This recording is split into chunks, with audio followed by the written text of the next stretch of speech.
An attack on one of America's top public health agencies has left a police officer dead and a community searching for answers.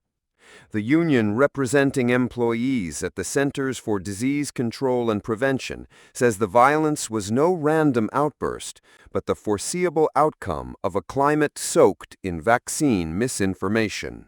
Late Friday afternoon in Atlanta, a gunman tried to enter the front gate of CDC headquarters. Stopped by security, he crossed the street, pulled out multiple firearms, and opened fire, striking at least 4 CDC buildings and shattering windows.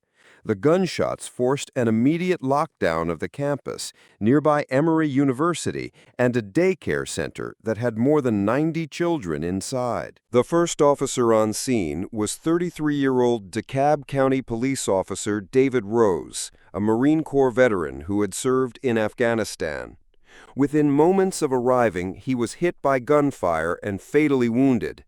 Officials call Rose a hero who gave his life protecting others. He leaves behind a wife, 2 young children, and a 3rd child due later this year. The shooter was identified as 30-year-old Patrick Joseph White of Kennesaw, Georgia.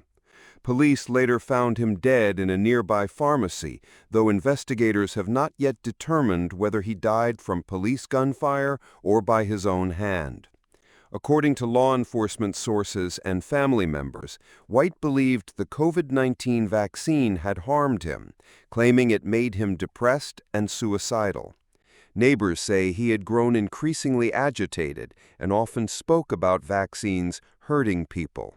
In a strongly worded statement, the American Federation of Government Employees Local 2883, which represents more than 2,000 CDC staff members, said the attack compounds months of mistreatment, neglect, and vilification that CDC staff have endured.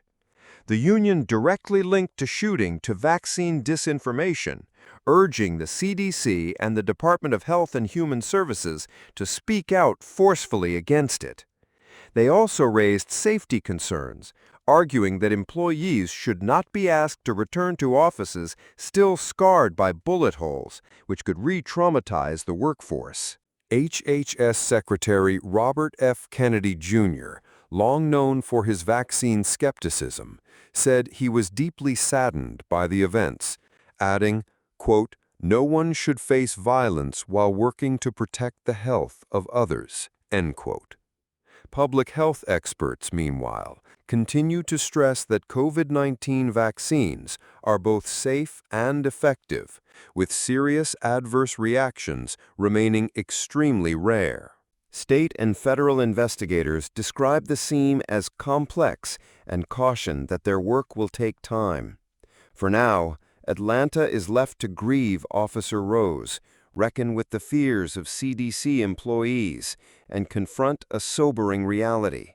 Misinformation can fuel real-world violence.